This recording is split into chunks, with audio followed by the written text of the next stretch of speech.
குருதேவர் ஸ்ரீ ராமகிருஷ்ணர் திருமணமும் தட்சிணேஸ்வரத்திற்கு திரும்புதலும். காமார்புகுரியில் குருதேவர் 1. குருதேவர் பூஜை பொறுப்புகளிலிருந்து விலகிவிட்டார் என்ற செய்தி காமார்புகுரில் அவரது தாய், சகோதரர் ஆகியோர் செவிகளுக்கு எட்டியது.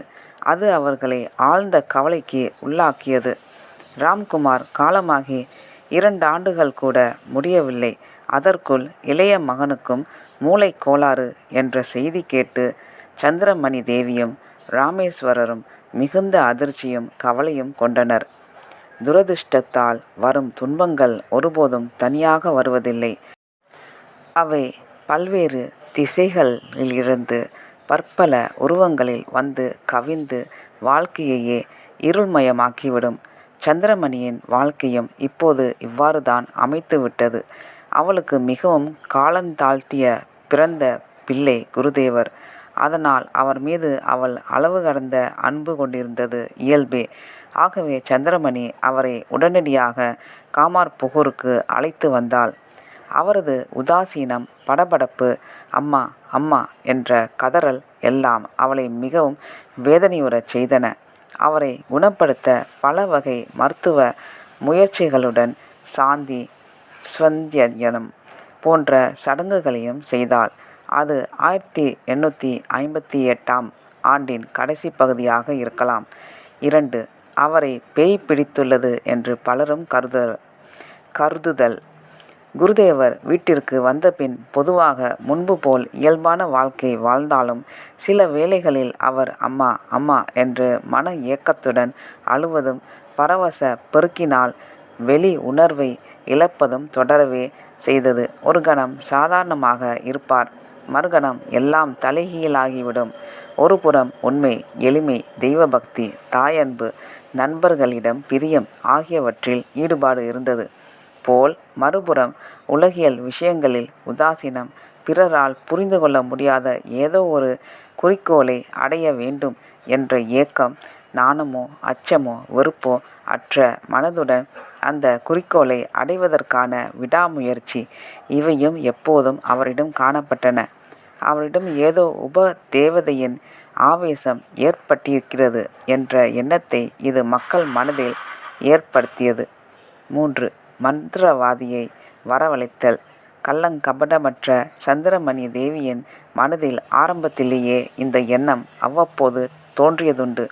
இப்போது மற்றவர்களும் அவ்வாறு பேசியபோது அவளது எண்ணம் உறுதிப்பட்டது. எனவே மந்திரவாதி ஒருவரை அழைத்து சிகிச்சை அளிக்க எண்ணினாள். இது பற்றி குருதேவர் கூறினார். ஒரு நாள் மந்திரவாதி ஒருவர் வந்தார். மந்திரம் ஜபித்து திரி ஒன்றை கொளுத்தி என்னை முகரச் செய்து பேய் பிடித்திருந்தால் அது ஓடிவிடும் என்று சொன்னார். ஆனால் பயன் எதுவும் ஏற்படவில்லை.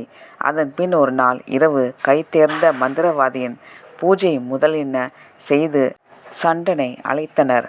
சண்டனும் வந்து பூஜை, பலி முதலியவற்றை ஏற்றுக்கொண்டு மகிழ்ச்சியுடன், இவனை பேயும் பிடிக்கவில்லை, இவனுக்கு எந்தவித நோயும் இல்லை என்று சொல்லிற்று.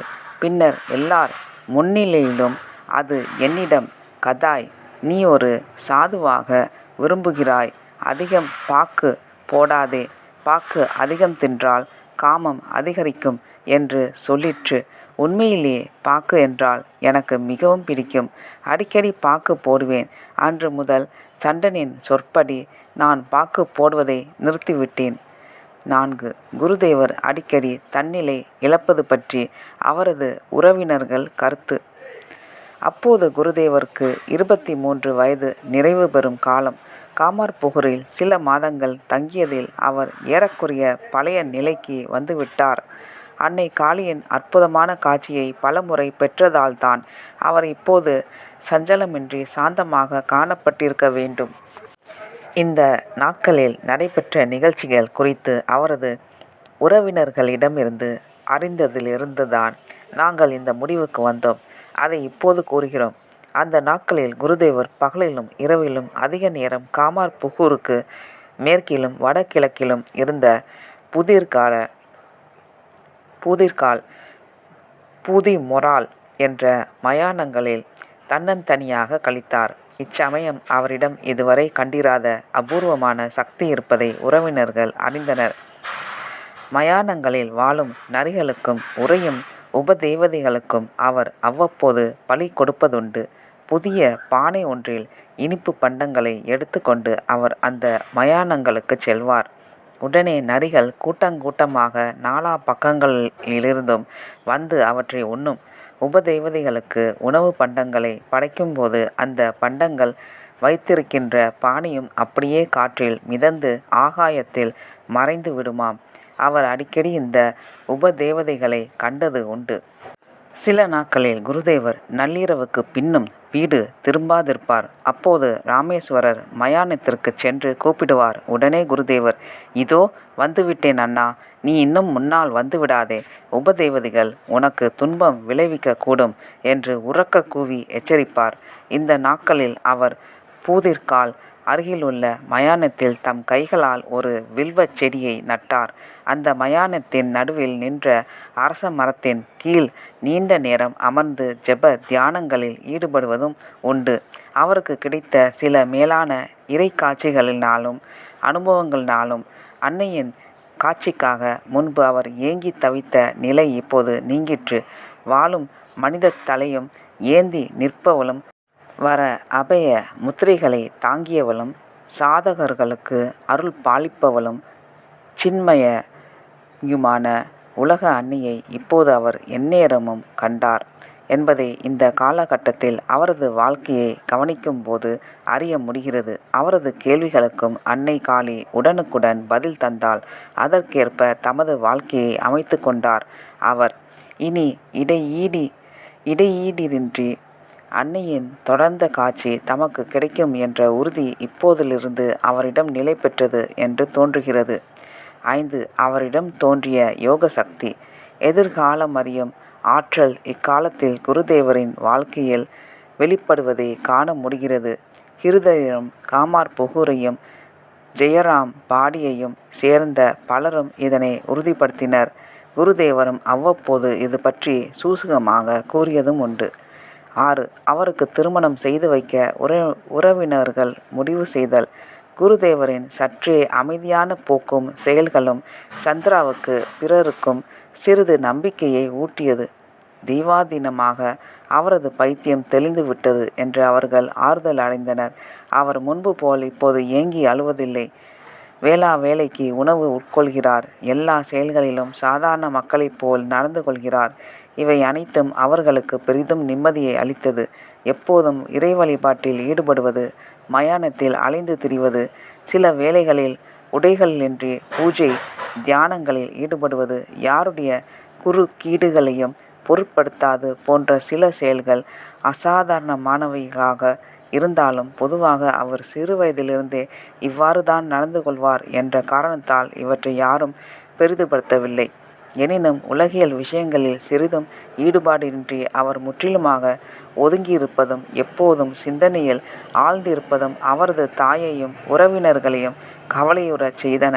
இந்த நிலை மாறி உலகியல் விஷயங்களில் கவனம் ஏற்பட்டாலன்றி அவர் முற்றிலும் குணமடைந்து விட்டதாக கருத முடியாதென்று அவர்கள் எண்ணினர்.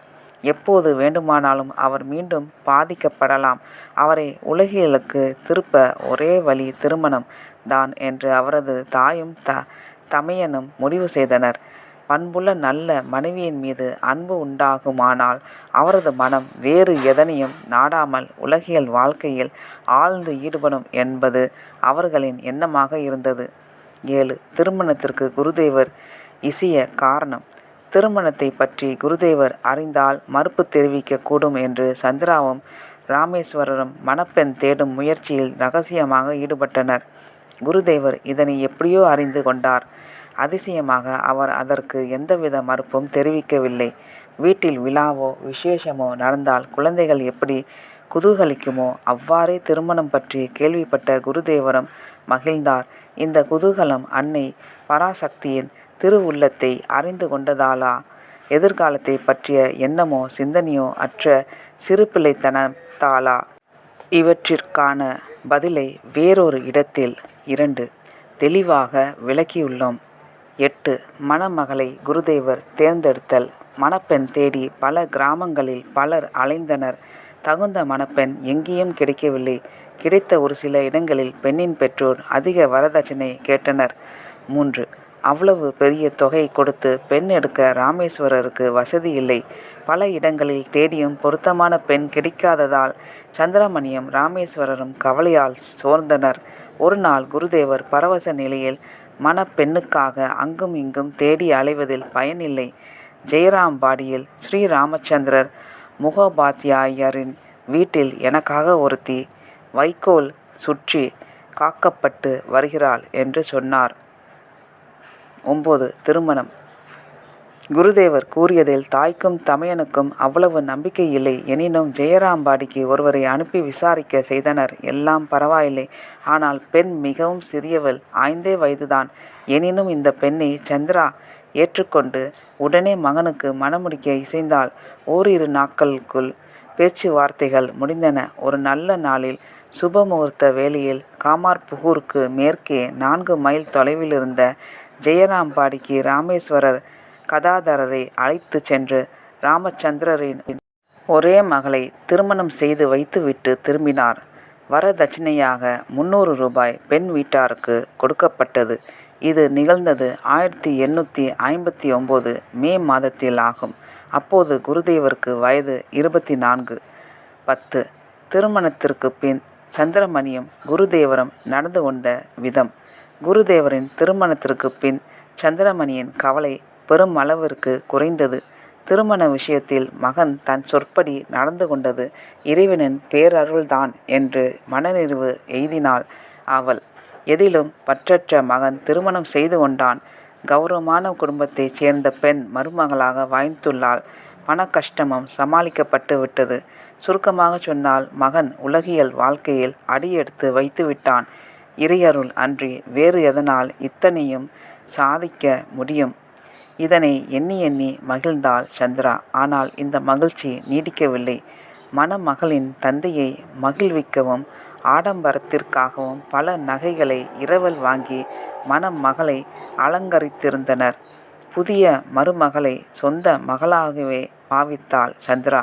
எனவே நகைகளை திருப்பிக் கொடுக்க வேண்டிய நாள் வந்தபோது மிகவும் வருந்தினாள். ஆனால் தன் வருத்தத்தை வெளிக்காட்டிக் கொள்ளவில்லை. தாயின் வருத்தத்தை குருதேவர் புரிந்து கொண்டார். தாய்க்கு ஆறுதல் சொல்லிவிட்டு உறங்கிக் கொண்டிருந்த சிறுமியின் உடம்பிலிருந்து அவள் அறியாமல் நகைகளை கழற்றினார். புத்திமதியான அந்த சிறுமியோ விழித்தவுடன், என் உடம்பில் பல நகைகள் இருந்தனவே, அவை எங்கே என்று கேட்டாள். சந்திராவின் கண்களில் நீர் ததும்பியது. மருமகளை மடி மீது அமர்த்தி கொண்டு, என் கண்ணே, இவற்றை விட எவ்வளவோ நல்ல நகைகள் கதாதரன் உனக்கு கொடுக்கப் போகிறான் பாரேன் என்று ஆறுதல் கூறினாள். பிரச்சனை இத்துடன் நிற்கவில்லை. மணப்பெண்ணின் சித்தப்பா அன்று அங்கு வந்திருந்தார். அவருக்கு விஷயம் தெரிய வந்தது. ஆத்திரமுற்ற அவர் மணமகளை வீட்டிற்கு அழைத்து சென்று விட்டார். சந்திராவுக்கு அதிர்ச்சி மேல் அதிர்ச்சி. தாயின் மன வருத்தத்தை போக்க குருதேவர், அவர்கள் எது வேண்டுமானாலும் சொல்லட்டும், செய்யட்டும். நடந்த திருமணத்தை யாராலும் மாற்ற முடியாது அல்லவா என்று வேடிக்கையாக கூறினார். 11. குருதேவர் கல்கத்தாவுக்கு திரும்புதல். திருமணத்திற்கு பின்னர் குருதேவர் 19 மாதங்கள் காமார்புகூரில் தங்கியிருந்தார். பரிபூரணமாக குணமடையாமல் கல்கத்தாவுக்கு திரும்பினால் மகனுக்கு மீண்டும் புத்தி சுவாதீனம் இல்லாமல் போய்விடுமோ என்று அஞ்சிய சந்திரமணி அவர் செல்ல எளிதில் அனுமதிக்கவில்லை. மனைவி 7வது வயதில் அடியெடுத்து வைத்தபோது குடும்ப வழக்கப்படி மாமனார் வீட்டிற்கு சென்று சில நாட்கள் குருதேவர் தங்கினார். பின்னர் ஒரு நல்ல நாளில் அவளுடன் காமார்புகூருக்கு திரும்பினார். சில நாட்கள் கழித்து கல்கத்தாவிற்கு திரும்ப முடிவு செய்தார்.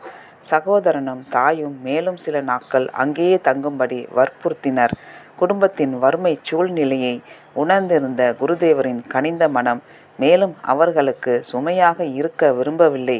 எனவே அவர்களது வேண்டுகோளை நிராகரித்துவிட்டு கல்கத்தா திரும்பினார். மீண்டும் காளிகோயில் அர்ச்சகர் பொறுப்பை ஏற்றுக்கொண்டார். 12. மீண்டும் தெய்வீக பித்து நிலையில். பூஜை பொறுப்பை ஏற்ற சில நாட்களுக்குள் குருதேவரின் மனம் அதில் லயித்து விட்டது. தாய், தமையன், மனைவி, இல்லறம், வறுமை எல்லாம் மூலையில் தள்ளப்பட்டு விட்டன. நன்றி, வணக்கம்.